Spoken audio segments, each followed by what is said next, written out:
Hi guys, our project deals with sepsis prediction.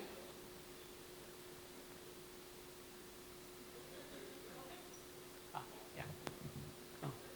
Oh. Okay. So we are Rotem and Aviv. Our mentor is the amazing guy Shtar, you're all familiar with.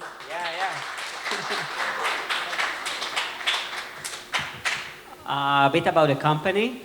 TSG specializes in command and control in cybersecurity, and it recently got into the healthcare field. It even recently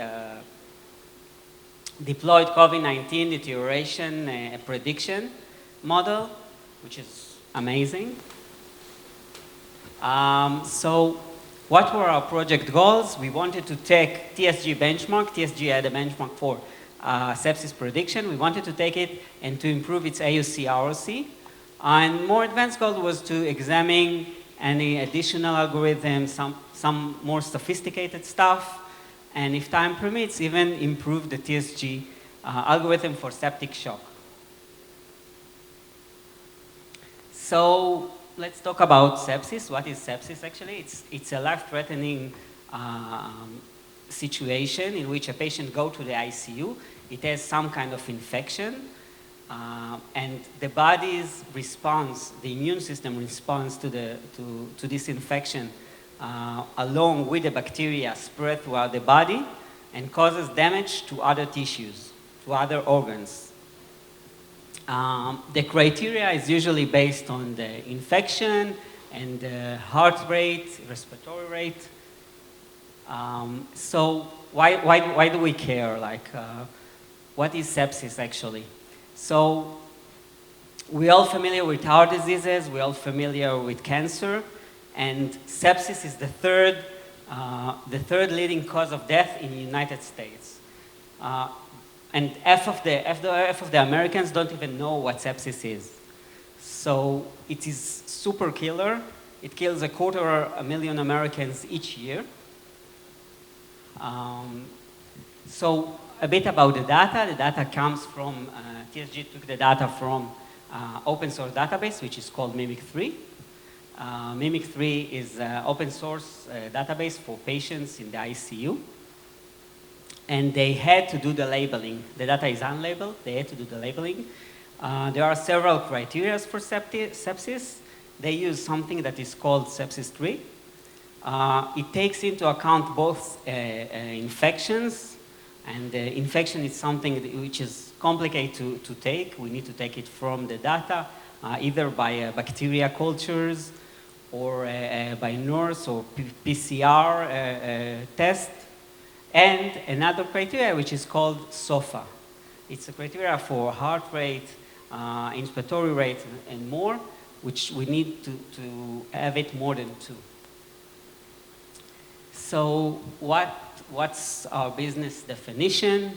Our model aim is to predict a patient go to the ICU, and we want to predict, the doctor wants to predict whether or not it will have sepsis in the current hours, in the following hours. So a bit about the data. The data is a rolling window. We have a rolling window at the time of the ICU. The rolling window composed of 6 hours of data collection, 4 hours of medical gap, and 2 hours of predictions. The 4 hours of medical gap is really important because usually before sepsis there is medical intervention, more drugs that the doctors push to the patient. So we have to take a gap in which the prediction is blind. The metric we used for that is AUC ROC. A few words about the literatures. We looked for articles that looked as much closer as to TSG implementation. And we found an article, we found gaps that we thought could improve the model, like Bayesian optimization, removal of features with a lot of missing values. And another thing is that we went over a lot of articles. We thought that it's not a problem that is new. And we found out that we couldn't compare the different articles. because some of them use Mimic 3, some of them use different data sets, some of them use different ways to predict. So we couldn't really compare, but we found really interesting article about clustering by organ dysfunctionality, which we think it's worth investigating in the future. A bit about the exploratory data analysis. There was data cleaning. You see that we have, from Mimic database, we have a number of patients that has a bit below 200 patients have the age of 300. We try to look for pattern and correlation. You can see here that there is almost no effect about male and female, and there is an effect. This is like the sepsis. This is for a patient that had sepsis.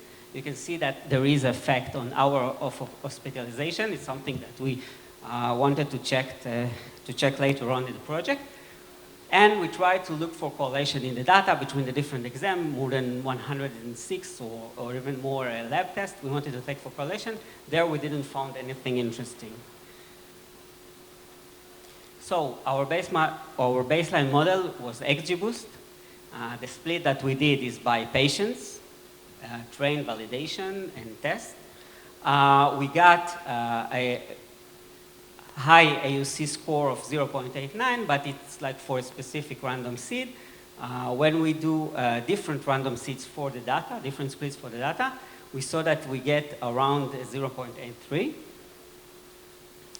So the first thing we went for is AutoML. We wanted to take hyperparametric tuning. For that, we used Optuna. Optuna is a really cool tool.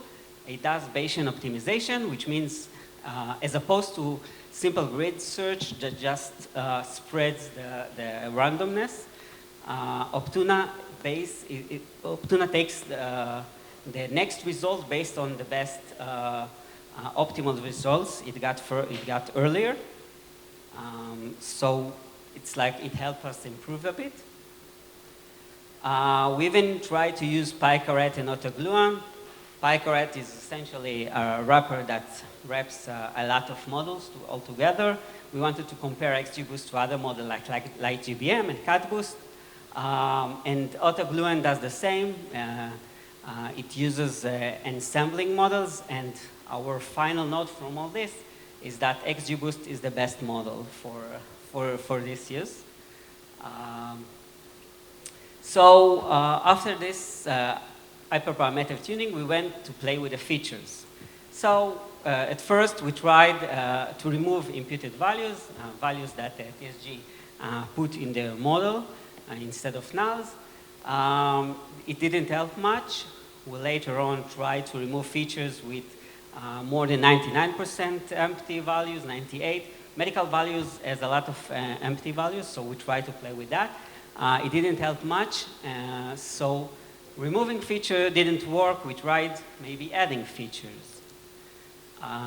So the first thing we added, like as you saw from the data exploration, is time in ICU. How much time the patient is found in the ICU. We later added another feature, which is the history of the patient 24 hours ago. We took for each feature the history that was 24 hours before the same feature, and we saw it also improved the results. A thing about sliding average. We tried instead in XGBoost, we have probabilities and we binarize the result.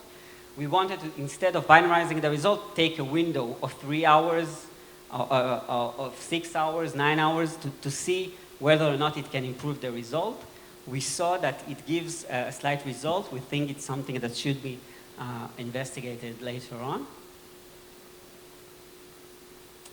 So our overall best performance of the XGBoost model, after we added the patient time in the ICU, the patient history time, and the optimization with Optuna was 0.893. And from there, we went for a deep learning model. So we said that the history plays a strong part in this model. We thought, okay, maybe we can push a deep learning model, especially LSTM, because it's strong with time series data. We tried multiple variation, like self-attention, attention, all kinds of stuff you're already familiar with. And we got the best network on basic LSTM with 2 bidirectional layers and 16 hidden units. We tried using Keras tuner to perform some kind of tuning on this network, but it didn't help. So we got a pretty poor result for the LSTM, 0.69. And we started to think, okay, why do we get this number? First thing is we realized that maybe we don't have enough data. We had only 3,000 patients. Maybe we're missing data. The second thing is that we realized that TSG didn't put truncated example, didn't take into account truncated examples. What is truncated example? Is when in the prediction time we don't have the history. For example, a patient go to the ICU. For the first hours, he doesn't have the history. So those were not included in the model. We added them, we put them some kind of random value, some kind of value to put instead of the none, and we got good result of 0.91. It's something that TSG maybe will take a look later on, because we changed the data here. So I hope that it will give good result.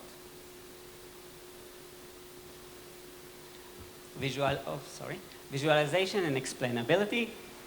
So we're in the medical field. In medical fields, doctors don't like black boxes. Doctors don't like that you come to them and you say, okay, the model gave me 1. The model gave me a sepsis prediction. The model didn't give me sepsis prediction. They want to understand why. What's the reason? So for that, we use SHAP. It's a game theoretical approach to explain the output. And I want to show you a test case for deterioration of a patient for sepsis. So here you can see we have on red the features, the bad features or the bad result that pushes the patients towards sepsis, while in blue we have features that pushes the patients towards no sepsis. The base value is the average score, the average SHAP score for this sample, for all the samples, sorry. So you can see here that we can go to the doctor and we can say to him, okay, the reason, we can see that we have alanine very strong and albumin pushing us towards no sepsis. Maybe the result of albumin was very good and direct us that we don't have sepsis. And we can see that after 16 hours, the graph pushes further toward 2.85 and 1.71. You can see that the albumin become negligible, while the alanine effect, maybe we got a stronger score for the alanine. And indeed, after 24 hours, both in the data and both our model predicted that it has sepsis. And you can see that the doctor can look at it and say, okay, the reason we think that there is sepsis is because of alanine, heart rate, and so on, which is really cool. We show this to TSG. They say that they think that the doctor would love to see those graphs. So there are a lot of cool other graphs in the SHAP world that we think you should all look into. So conclusions. Our final conclusion is that XGBoost outperform all the other models, including neural network. Adding the patient time and the ICU and the history really contributed to the effect. LSTM eventually didn't give us good result. We think it's because the data set was small, but maybe TSG will investigate what we checked later on, and maybe they will change it. Visualization and explanation, it's something that is really, really important. And we think that TSG should focus on maybe looking at the truncated examples, exploring the moving average. And there was another article that we found about clustering by organ that we think they could provide good implementation for me. So final result, we started with 0.828. We improved it by 6.5%. So the overall is 0.893%. And the most exciting thing about this project is that XGBoost, the XGBoost improved model will be implemented in Bellinson. They're going to install it. So this is like